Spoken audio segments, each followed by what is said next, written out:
वंदे अहं श्रीगुरुश्रीयुतपदकमलं श्रीगुरून् वैष्णवांश्च श्रीरूपं साग्रजातं सहगण रघुनाथान्वितं तं सजीवं साद्वैतं सावधूतं परिजनसहितं कृष्णचैतन्यदेवं श्रीराधाकृष्णपादान् सहगण ललिता श्रीविशाखान्वितं च नमो विष्णुपादाय भगवते प्रियात्मने भक्तिकेवलपृष्ठाय गुरुवर्गोनुगामिने भक्तिरूपिणे गौड़ीय शास्त्र गौरांग ख्याति प्रकाश कीर्तये।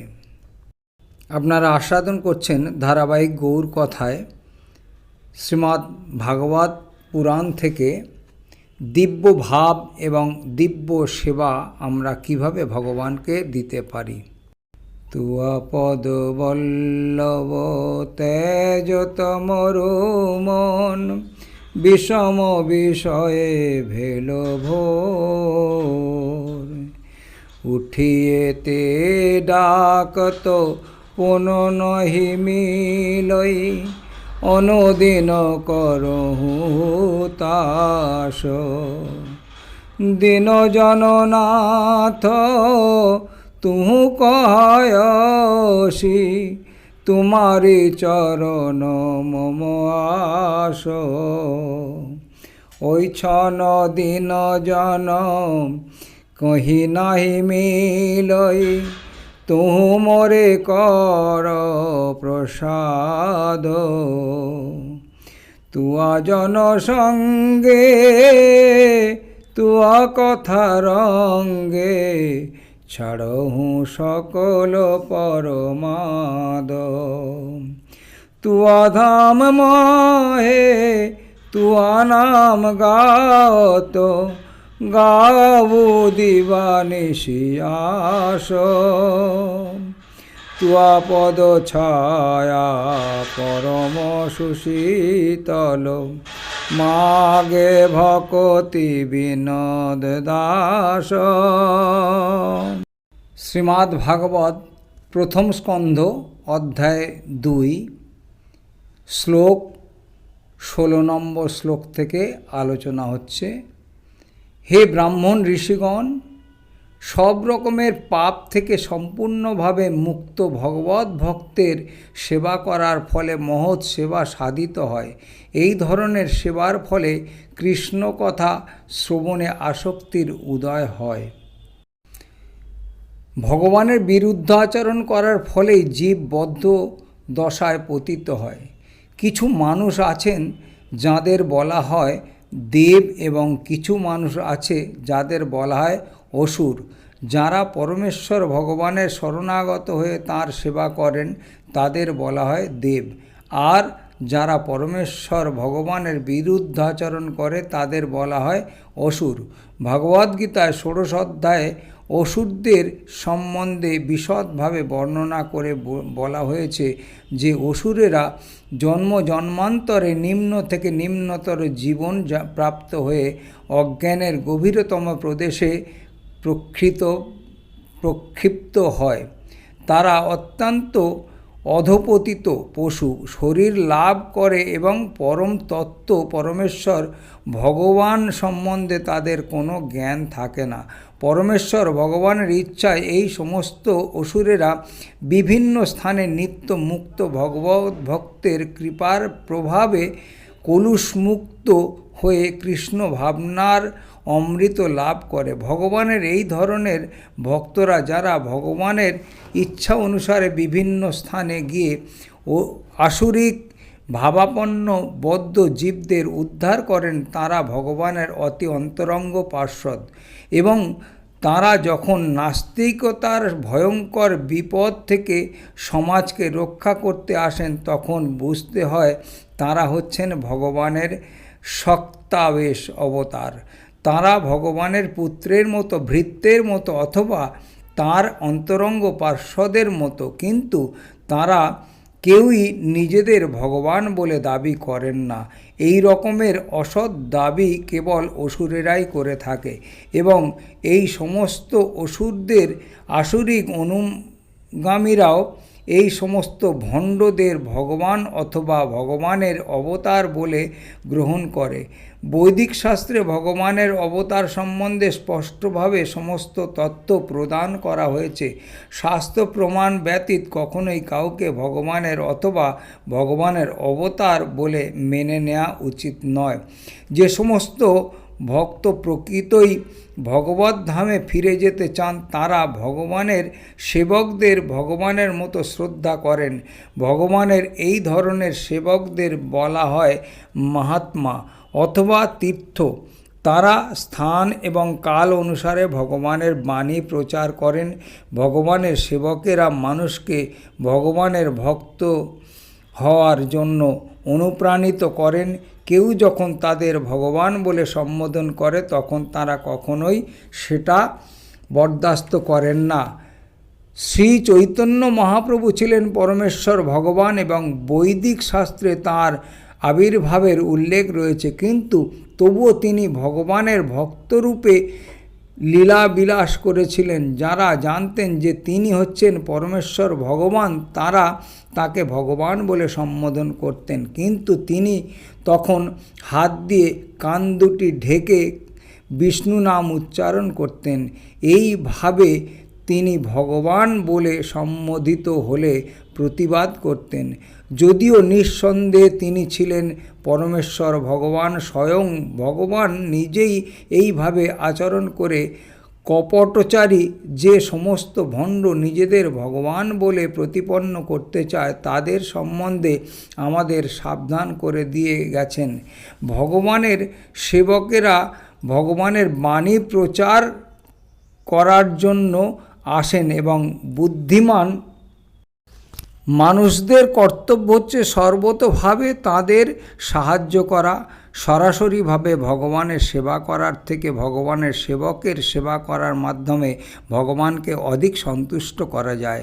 ভগবান যখন দেখেন যে তাঁর সেবকদের যথাযথভাবে শ্রদ্ধা করা হচ্ছে তখন তিনি অত্যন্ত প্রীত হন, কেননা এই ধরনের সেবকেরা ভগবানের বাণী প্রচার করার জন্য সব রকমের বিপদের সম্মুখীন হতে প্রস্তুত থাকেন এবং তাই তারা ভগবানের অত্যন্ত প্রিয়।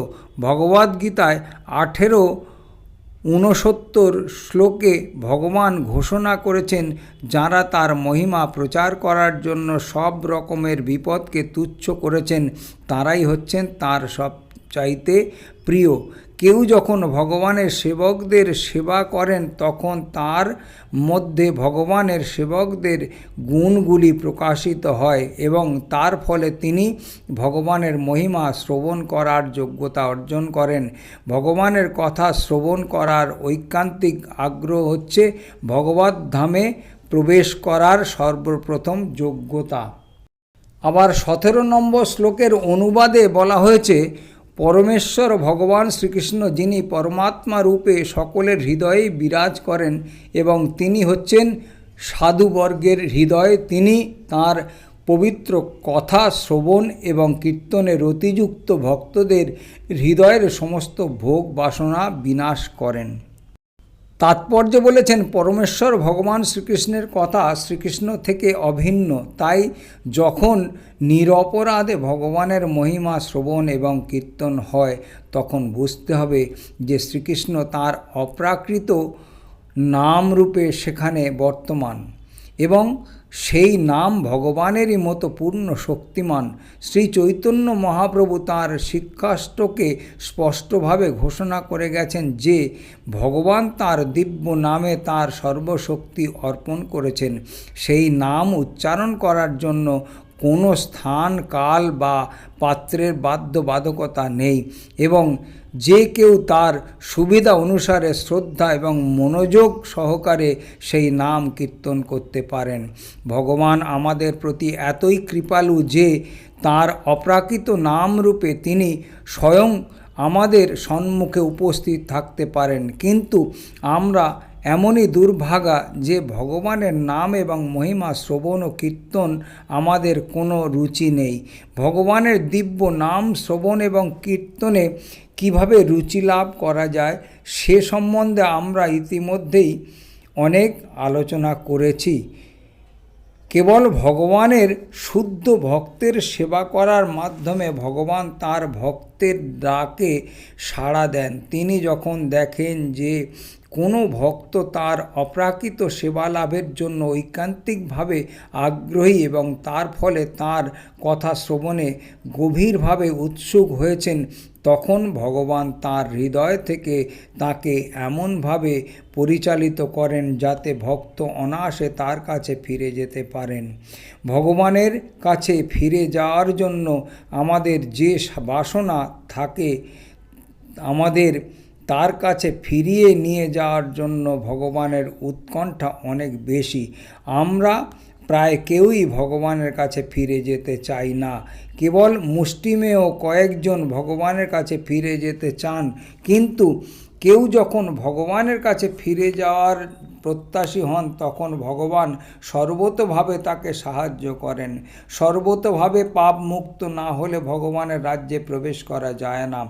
জড় জগতের পাপগুলি আমাদের জড়া প্রকৃতিকে ভোগ করার বাসনা থেকে উদ্ভূত। এই ধরনের কামনা বাসনা মুক্ত হওয়া অত্যন্ত কঠিন। কামিনী এবং কাঞ্চন হচ্ছে ভগবানের কাছে ফিরে যাওয়ার পথে সবচাইতে বড় প্রতিবন্ধক। ভক্তিমার্গে বহু বড় বড় ভক্ত এই প্রলোভনের বলি হয়ে ভক্তিমার্গ থেকে অধঃপতিত হয়েছেন।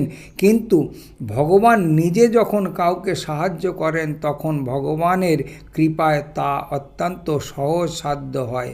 কামিনী এবং কাঞ্চনের দ্বারা বিচলিত হওয়া খুবই স্বাভাবিক, কেননা জীব অনাদিকাল ধরে তাদের সঙ্গ করেন আসছেন, তাই তার প্রভাব থেকে মুক্ত হতে কিছু সময় তো লাগবেই। কিন্তু কেউ যদি নিষ্ঠাভাবে ভগবানের মহিমা শ্রবণ করেন, তখন ধীরে ধীরে তিনি তার স্বরূপ সম্বন্ধে অবগত হন। পরমেশ্বর ভগবানের কৃপায় ভক্ত তখন সেই সমস্ত আক্রমণ থেকে নিজেকে রক্ষা করার জন্য যথেষ্ট শক্তি লাভ করেন এবং ধীরে ধীরে তার মন থেকে চাঞ্চল্য সৃষ্টিকারী সবকটি প্রতিবন্ধক দূরীভূত হয়। মন তোরে বলি এবারতা, অপক্ষ বয়সে হায় বঞ্চিত বঞ্চক পায়, বিকাইলে নিজ স্বতন্ত্রতা,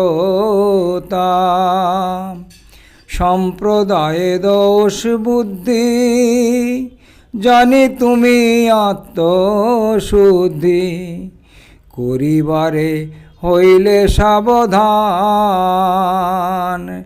না নিলে তিলক মালা, তেজিলে দীক্ষার জ্বালা, নিজে কইলে নবীন বিধান,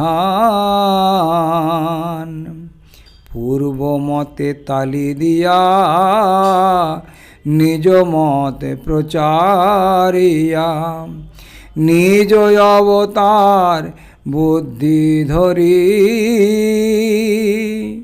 ব্রতাচার না মানিলে পূর্ব পথ জলে দিলে, মহাজনে ভ্রমদৃষ্টি করি, ফোঁটা দীক্ষা মালা ধরি, দূর্ত করে সুচাতুরি, তাই তাহে তোমার বিরাগ,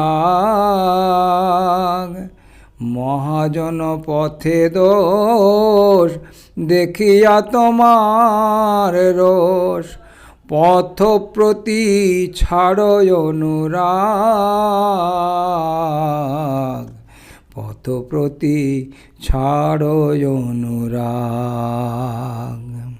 শ্রীমদ্ ভাগবতের প্রথম স্কন্ধ অধ্যায় 2, আলোচ্য বিষয় 16 এবং 17 নম্বর শ্লোক থেকে দিব্য ভাব এবং দিব্য সেবা কিভাবে করা যায় সেই আলোচনা নিয়ে আলোচনা হচ্ছে এবং ধারাবাহিকভাবে চলবে। আপনারা আস্বাদন করতে থাকুন।